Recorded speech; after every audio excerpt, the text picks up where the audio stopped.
दोस्तों स्वागत है आप सभी का be your best doctor channel में। मैं डॉक्टर लोकेन स्वागत करता हूं आपका एक नए टॉपिक के साथ में, जिसका नाम है पीटी टेस्ट, पीटीआईएनआर टेस्ट क्यों हम करवाते हैं और इसका करवाने का मेन मुख्य कारण और उद्देश्य क्या होता है। देखिए, सबसे पहले आप ये समझ लीजिए पीटी क्या होता है। पीटी और इसके बाद में हम समझेंगे आईएनआर। पीटी यानी कि प्रोथ्रोम्बिन टाइम। प्रोथ्रोम्बिन टाइम यानी कि जब भी ब्लीडिंग हमारी बॉडी से होती है, वहाँ पर जो प्रोटीन आती है, प्रोथ्रोम्बिन नामक जो प्रोटीन आती है, वो प्रोटीन आपकी एक ब्लीडिंग होने से रोकती है। ब्लीडिंग यानी कि जब भी आपको चोट लगती है, जब भी आपको कोई घाव होता है, जब भी आपको कोई ब्रूसेस, आपको चोट आती है, तो ऐसी कंडीशन में जो पीटी हमारी होती है यानी कि प्रोथ्रोम्बिन टाइम या प्रोथ्रोम्बिन जो प्रोटीन होती है, वो हमारी बॉडी से ब्लड से निकल करके उस जगह पर, स्पेशली उस जगह पर आती है जहाँ पर हमें चोट लगती है। मान लीजिए कहीं पर आपको चोट लगी, वहाँ पर वो जो प्रोटीन है, ये हमारी बॉडी के 13 फैक्टर्स होते हैं, लेकिन 13 में से जो एक फैक्टर होता है जो कि आपकी बॉडी में विटामिन के यानी कि विटामिन के और कैल्शियम की सहायता से वर्क करता है, जिसका नाम होता है प्रोथ्रोम्बिन टाइमिंग।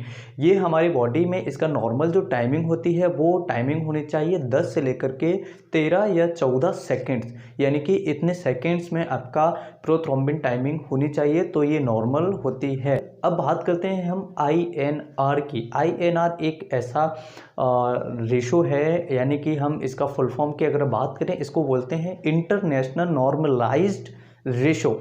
नॉर्मल आईएनआर की बात करते हैं तो ये होता है 1, यानी कि इंटरनेशनल नॉर्मलाइज्ड रेशो 1 होना चाहिए। अगर अदर रेशोज की बात करें, यहाँ पर अदर रेफरेंसेस की बात करें, तो 0.8 से लेकर के 0.8 से लेकर के 1.4 या 1.2 तक भी इसे माना जाता है।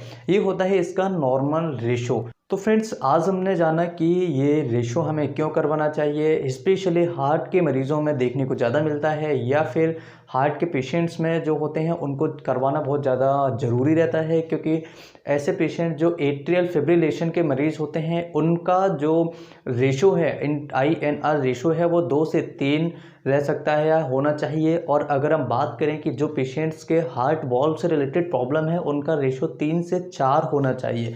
अगर 4 से ऊपर जाता है, इसका मतलब है कि ब्लड बहुत ज़्यादा पतला होता जा रहा है और ब्लीडिंग ईजिली होने के चांसेस होते हैं।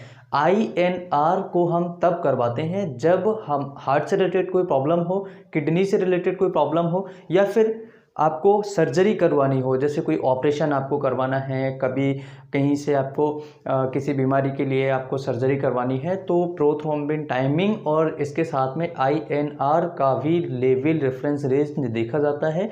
अगर रेफरेंस रेंज कम आता है तो डॉक्टर आपको उस हिसाब से मेडिकेशंस या फिर उस हिसाब से डाइट या फिर उस हिसाब से आपको कुछ ना कुछ प्रिवेंटिव जो होता है वो आपको प्रोवाइड करा सकते हैं, बता सकते हैं। तो आज हमने जाना आईएनआर पीटी टेस्ट के बारे में। प्रोथ्रोम्बिन टाइमिंग भी आपकी नॉर्मल होनी चाहिए। अगर ये गड़बड़ आती है, इसका मतलब है कि लीवर से रिलेटेड कोई प्रॉब्लम आपको हो सकती है। सो आई होप ये वीडियोस आपको पसंद आया होगा। वीडियो पसंद आया तो लाइक करना, और चैनल पर अगर नए हो तो चैनल को सब्सक्राइब कर लीजिए, पास में वाले बेल आइकन बटन को ऑन कर लीजिए हमारे लेटेस्ट वीडियो देखने के लिए। मैं फिर मिलता हूँ इसी तरह की किसी नई वीडियो में। तब तक के लिए bye bye, take care, thank you for watching.